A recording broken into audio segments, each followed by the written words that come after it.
Today's date is September 18th, 2023, and the chat room is open if you would like to come join me.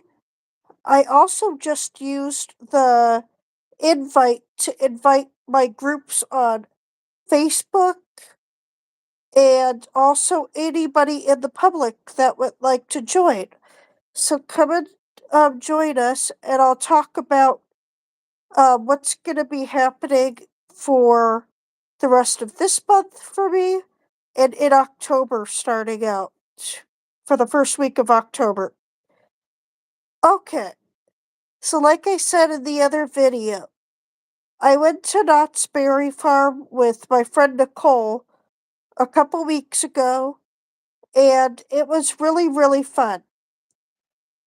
Now, some rides were closed, and some were temporarily closed in terms of having gone down because they had a technical difficulty. So, Del Sol Spin is under refurbishment. What was the other one? La Revolution also was under refurbishment, and I'm not sure when the is going to be back and reopened. Uh, the ride that's going to be probably different from Montezuma's Revenge is not done yet as well. And there are construction walls in Camp Snoopy. The camp bus and Timberline Twister have been removed to make way for other attractions. While this may make some people really sad that those two attractions are no longer at Knott's Berry Farm, there are a lot of things you can still do in the park. I'm not going to Knott's Scary Farm, but I am going on October 9th with a friend of mine, and we are gonna check out some of the stuff like the might be already doing some things for Halloween when people don't go to Scary Farm. I think the Calico Mine Ride is gonna have a Halloween theme, possibly the log ride. And who knows? I'm not even sure what they're gonna do because I haven't been to Halloween at Knott's Berry Farm in a year or two. So, I still see nobody has joined us in the chat room or anything, but come join because things can get very interesting.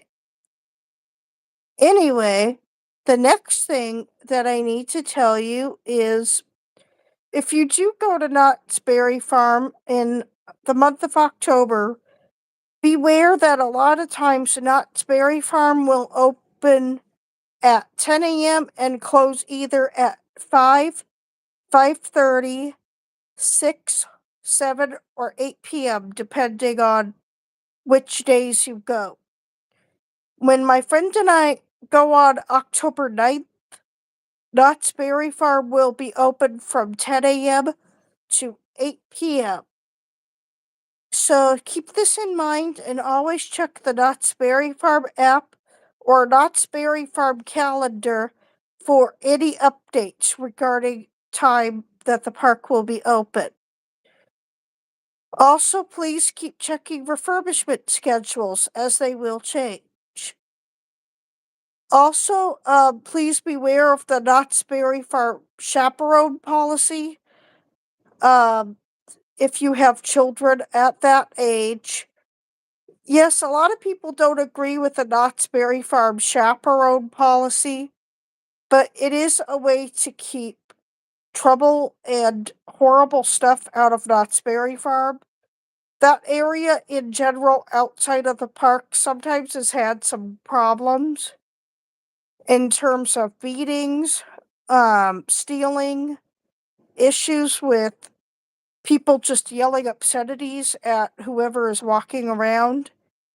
It was not a very comfortable vibe, and I've witnessed it myself, as well as also people outside of Knott's Berry Farm acting suspiciously. The sad thing is, as well, I didn't realize that I ran into a big hub over by the park that were apparently gang members. And they didn't do anything to me, but the way they were talking and dressed and some of their tattoos said gang, like a type of a gang name on it. It really wasn't that comfortable, so I walked away and went to my Lyft car that was 3 minutes away. Thank goodness he was actually 2 minutes early, so I was really impressed with the quality of my Lyft ride. But you will also experience things such as homelessness. Once again, homelessness in this Orange County areas like Buena Park, Anaheim, Garden Grove, and even parts of Orange County outside, like near Beverly Hills, can it be heavily around with the homeless. It's apparent to me now that I always have to keep a flashlight on me at all times, a key, just in case somebody is going to try to grab me for any reason. When I talk about a key, your key, whether it's a house key, a car key, or any of those, if you get scared or intimidated and somebody is not leaving you alone, you put your hold up 2 fingers, and put the key in between your 2 fingers. And you carry it with the point of the key facing up. So if somebody does try to grab you in an extreme circumstance, you can then use the key to fight back. Watch out, as in, another way somebody could hurt you is trying to grab the key if you're not ready for it, or using another type of weapon that might hurt you instead of you being able to reach for your key.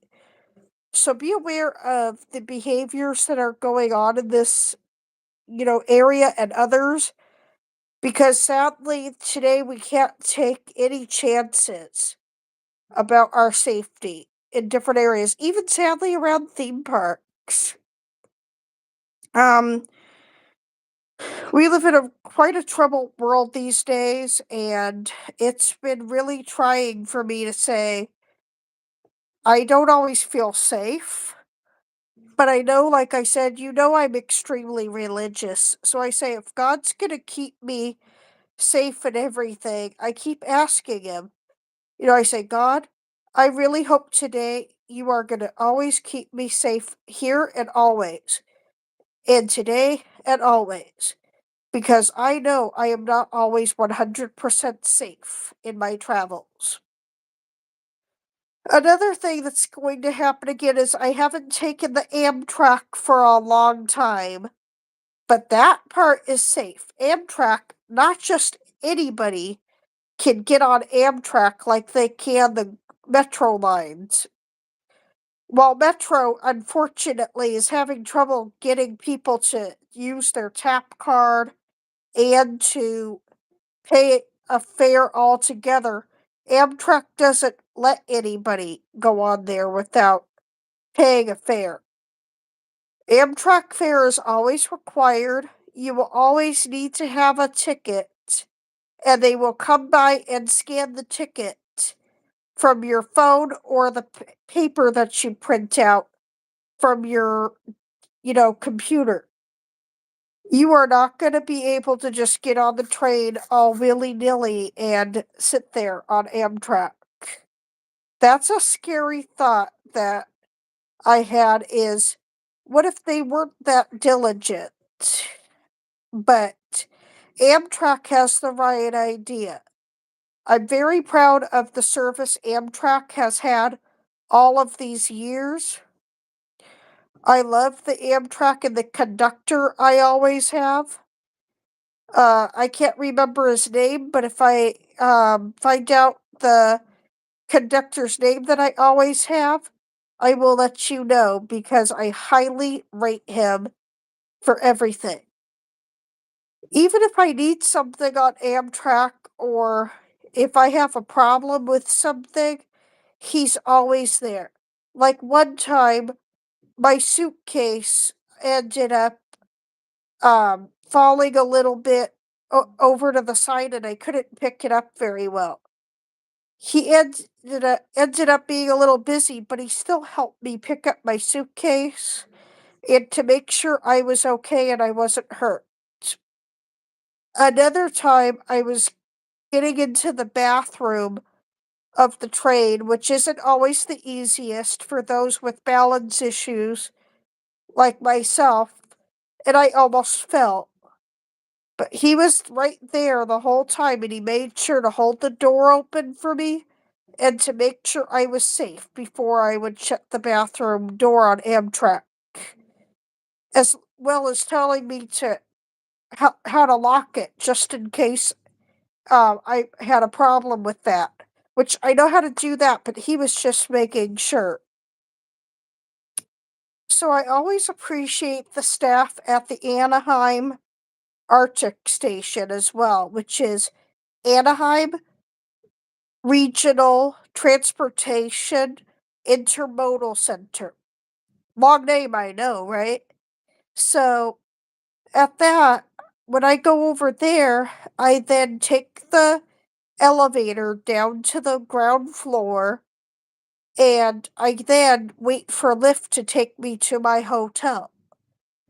Um, with that being said, I will be staying at the Best Western Plus Park Inn Suites in Anaheim, right across the street from the Disneyland Resort again in December, on December 11th through the 14th. If anybody sees my friends and I at this, hotel, it's okay to come say hi when I'm outside or something, or outside getting ready to use the crosswalk to go to the park. I'm also available for questions inside the park. Um, if anybody is in want or need of special needs services that I've covered inside the park, such as joining our special needs Disneyland group, following my YouTube channel and how to, um, my YouTube services, which people can uh super thanks me and everything like that on YouTube. That would help my channel so much if everybody could super thanks me and everything and put some money toward the channel like they've done for so many others. As well as if anybody ever wants to join me sometime for a ride that might be either a fun or a challenging ride for them that they're afraid of because they're special needs or kids as well. It's hard for some kids to go on some of the dark attractions at Disneyland because they're dark.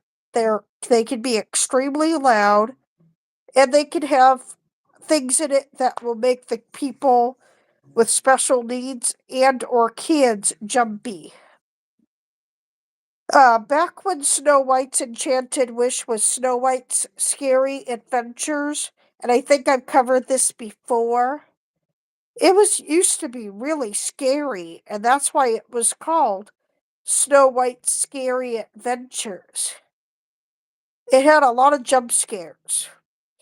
The witch would come out of this doorway like scary with this loud cackle and frightening look on her face. Oh my gosh. As a kid, I was frightened to death of her.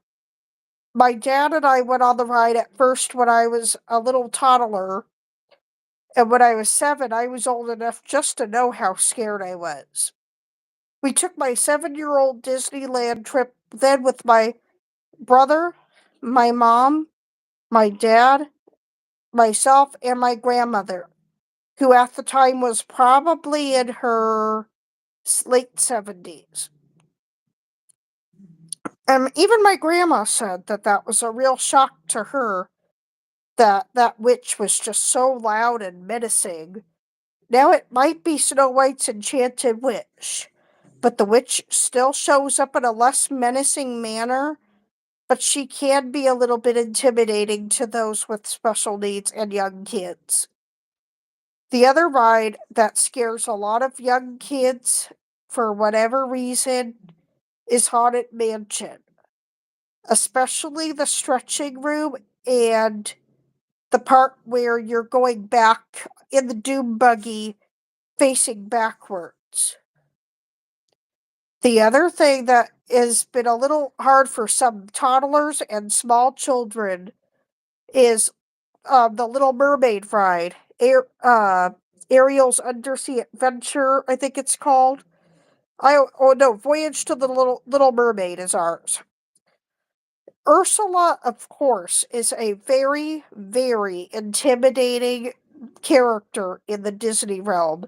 She's big, she's tall, and she's got a voice that is just, oh my gosh, like, wow. I mean, I love the voice actor that played Ursula, Pat Carroll. But when I was a little girl, I didn't know who Pat Carroll was, and Ursula just scared me to pieces. I used to hide under my little pink blanket that I had in my room, and I mean, on the couch with me at all times, watching a movie. And Ursula later, I finally got over my fear, only to become very interested in the characters later on. So when I learned about Pat Carroll quite a few years ago, I finally said, oh, and that's who I was afraid of. Sadly, Pat Carroll passed away a few years ago at 95, but her voice work will still live on, and people just realize now that she was a great voice actress.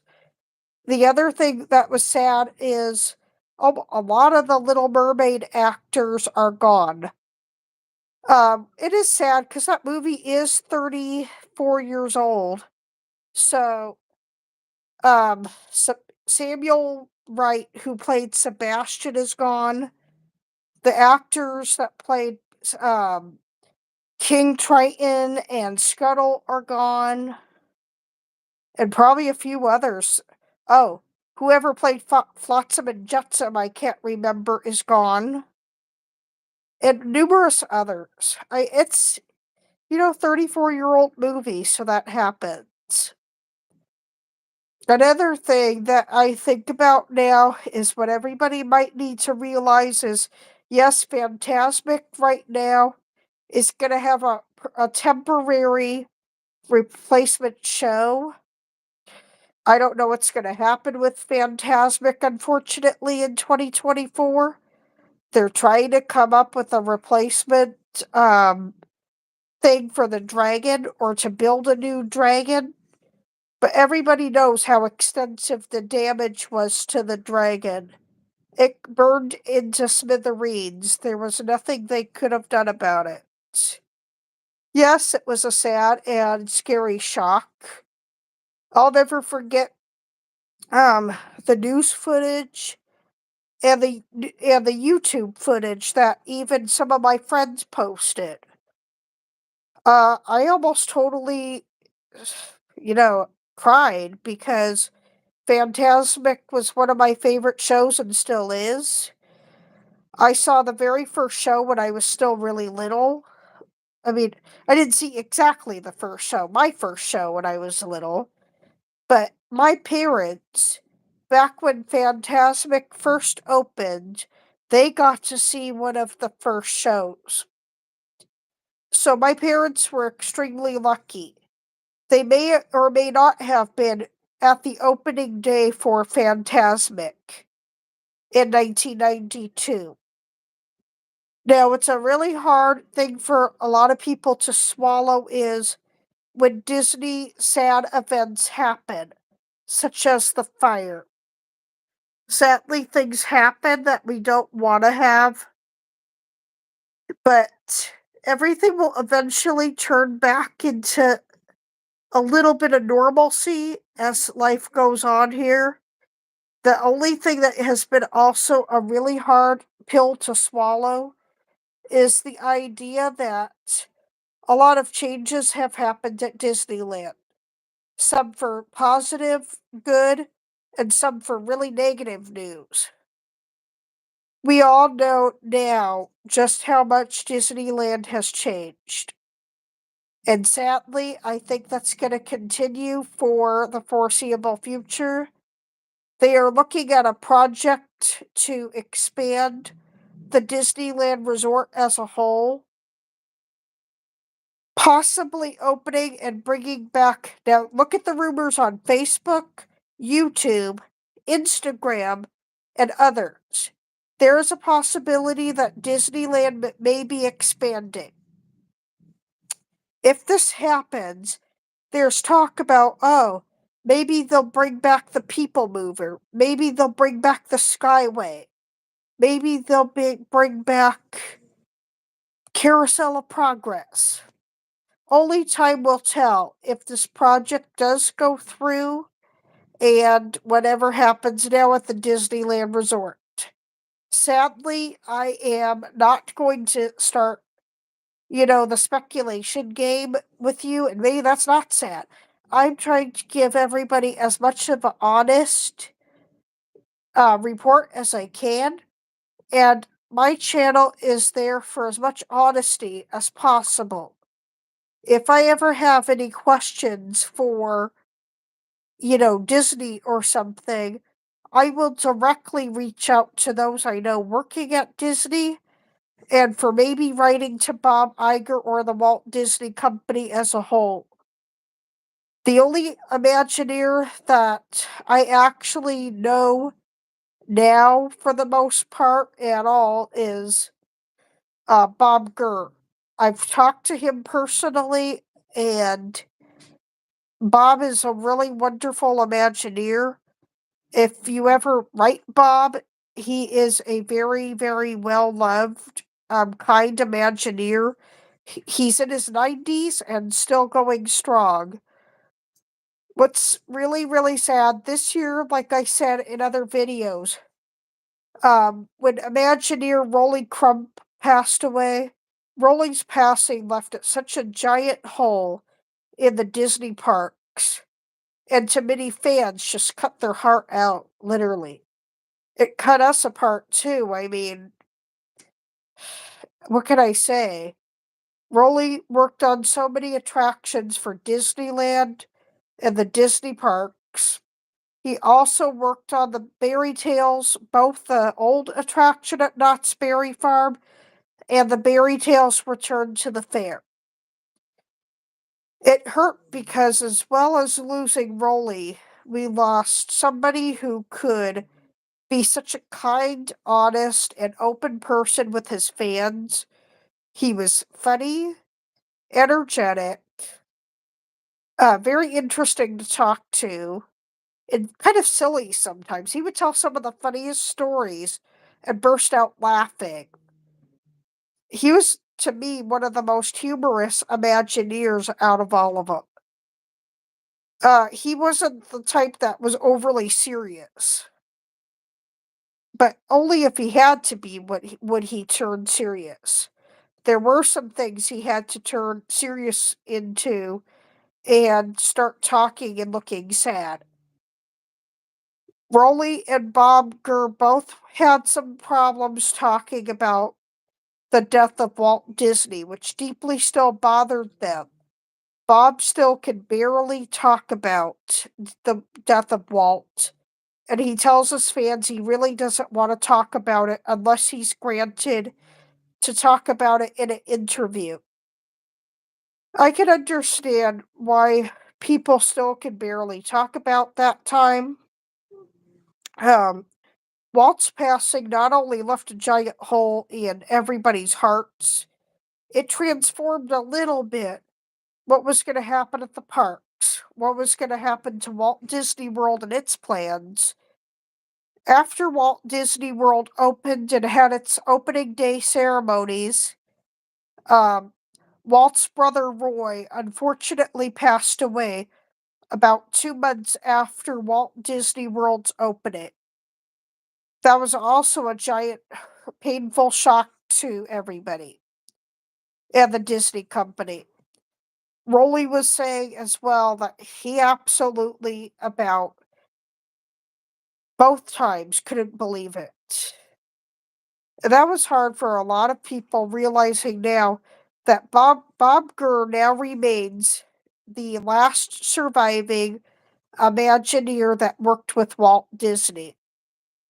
So we all have to now tell ourselves, this is it. This is the last of the generation that opened these parks. And it's hard to say now what will happen, but we can all do good as fans and um fans and people who love Disney and Disneyland by treating the parks with love, respect, and doing what Walt would have wanted, which is but not only picking up your trash and everything, but not, desecrating the parks all over the place. Forgetting to, do simple things that make the park look nice. Sadly, when I was last at Disneyland, I became aware of what he would not like. Sadly, I will be a little graphic here. I found some really icky items around the tables outside by the Carnation Cafe. By the curb, somebody had even left a baby diaper. It is terrible behavior what uh, I've started noticing people doing if they don't, because there's no excuse for dropping trash at Disneyland, especially including diapers. That's disgusting anyway. But there shouldn't be trash on the ground in general. You're within 30 steps of a trash can. That means don't be lazy, pick up your trash, throw it in the right trash can, and no excuses. It's hard. People need to get it because if they don't, cast members already go around breaking their backs every day, making sure the parks are clean. It's really hard for me to see somebody having to go, oh, geez, like, here we go, we just cleaned that up and now we have to clean it up again. It shouldn't be like that. That's hard. Some cast members I can tell are just, they can't say anything mean, but it doesn't mean they don't want to. I can tell they've just about had it sometimes. And they've had it with rude guests. Another common thing I have to keep telling people is please stop line cutting. Line cutting should not and will not be tolerated at Disneyland. Line cutting is rude, mean, nasty, and just not a thing that anybody will ever be happy at you for. I have been cut in line, even when a ride is just not even that long. I use Disability Access Service or Lightning Lane, and a few times when I've been in Lightning Lane, people have tried to cut me in line saying that, oh yeah, I'm gonna go meet family and everything, let me through. I finally put my foot down and I said, I'm sorry, but no. I sadly know what you are doing, and this is no excuse for you to come in and just try to pass everybody so that you have the first spot in line. I have put my foot down. And it's hard. The cast members have complimented me for keeping the crowds from trying to cut me, but at my expense, the people who are trying to do the line cutting have been extremely rude. There have been times where I've wanted to get angry and combative, but I don't. I just finally say, no, I am not going to let you cut me. You use your actions a little by putting your foot down on the ground and say no, and you use your words. Yes, you can put your foot down and make a loud, sudden stomp and say, no, you are not going to cut me. But I've also seen some pretty painful lessons at Disneyland. One time, a woman was trying to cut in line for Space Mountain, and another female all of a sudden goes, you know, B word, I'll get you now. You're trying to cut me in line. Bam, fist fight. It was ugly. And cast members immediately came to the woman's aid that had gotten punched, but she didn't look very good at the end. She had a little bit of a bloody nose and a little bit of a fat lip. Eh, that's not really one thing I want to see when I'm in the parks. I see somebody is on here. Oh, where did you go? Come back on. Hi, wherever you are. Um, I think somebody found the video and maybe it was the wrong one, but I'm still here if anybody else is. The funny thing was now that the lady who had gotten punched did end up wanting to curse her out and do something, but I finally just told her, how about, the cast member said this too. The cast member complimented me for standing up for the lady and telling the woman to get her hands off as a cast member was getting the wheelchair to make sure that we could take her to first aid. And I made sure that anything I had, such as a mint or anything else she wanted, was right there at her exposure that she could have. It was hard. She asked for a breath mint and she asked for um, a pen so she could write something down.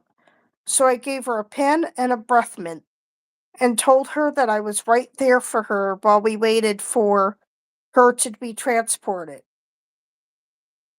It was a really shocking experience having to stay with somebody as a witness to have her crying and being in pain. And it's not something you want to have to go through. So whatever you do, if you ever see a fight happening at the parks and you are a witness, please come forward to whatever you have seen and tell a cast member right away if you see somebody getting hurt.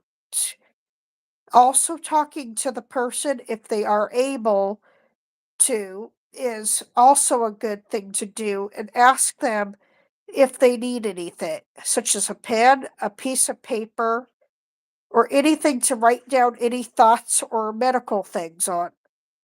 It's not fun, but things do happen at the parks that you least expect.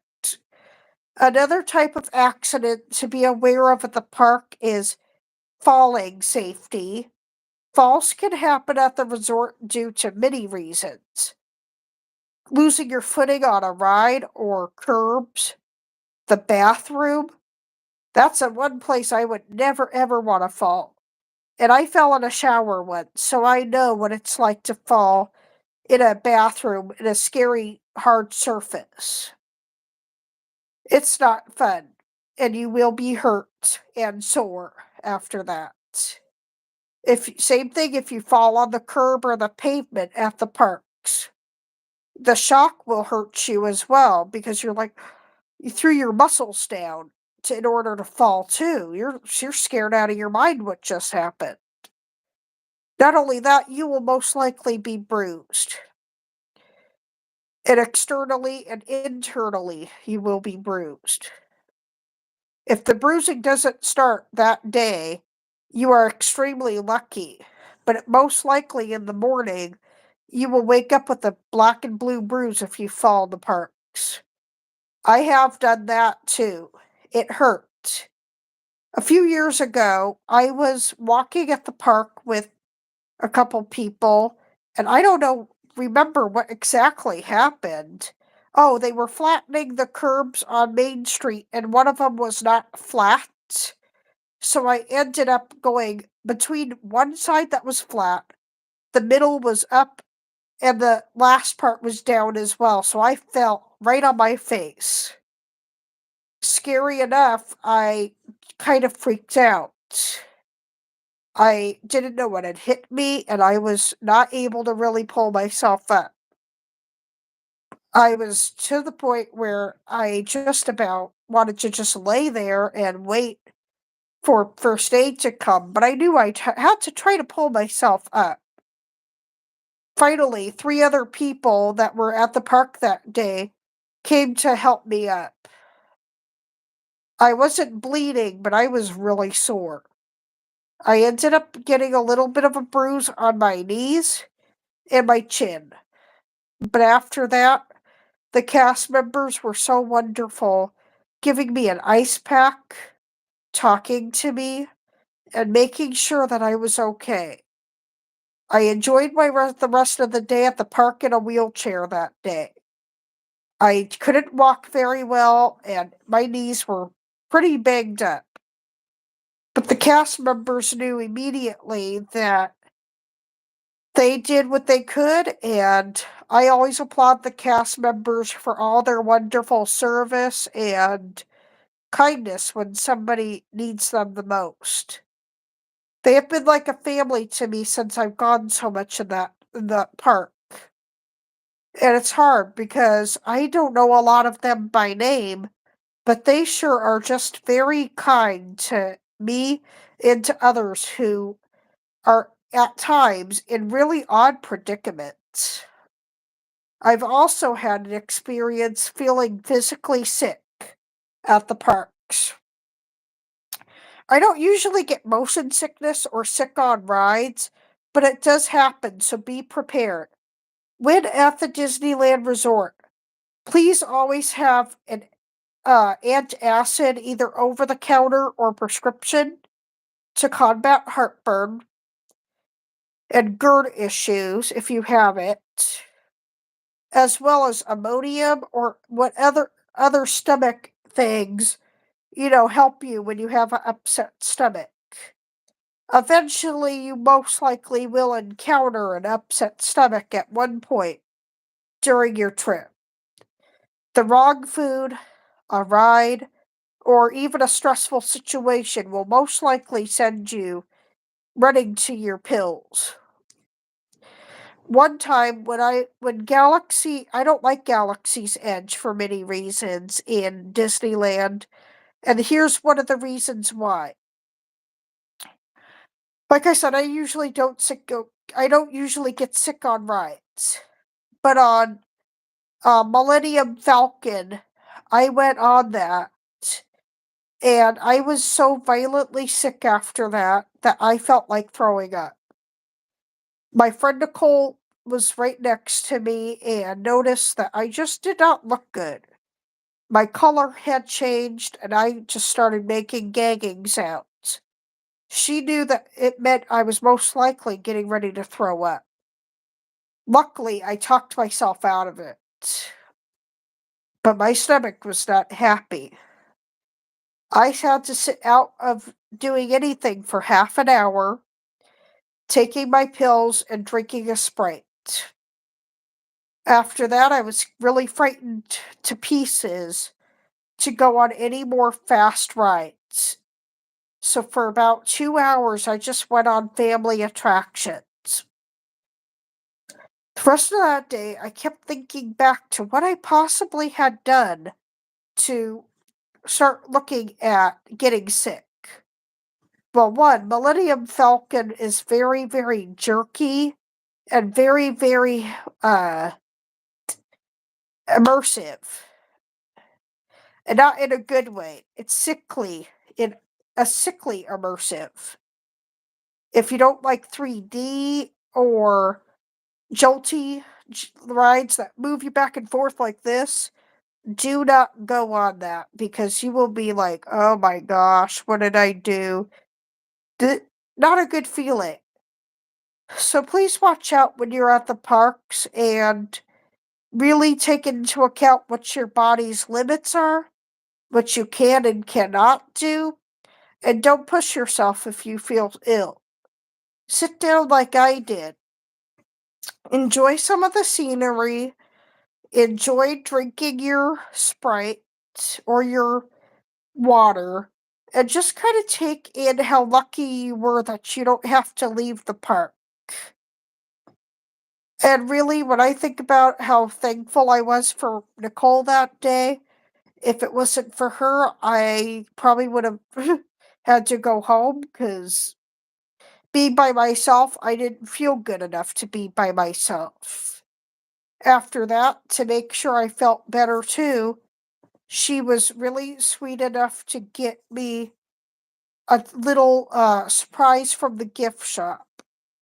She gave me a little keychain, and I was so thankful for that because Nicole and I have known each other now quite a few years, and it's hard to imagine that even though she's a lot older than me, we get along really, really well.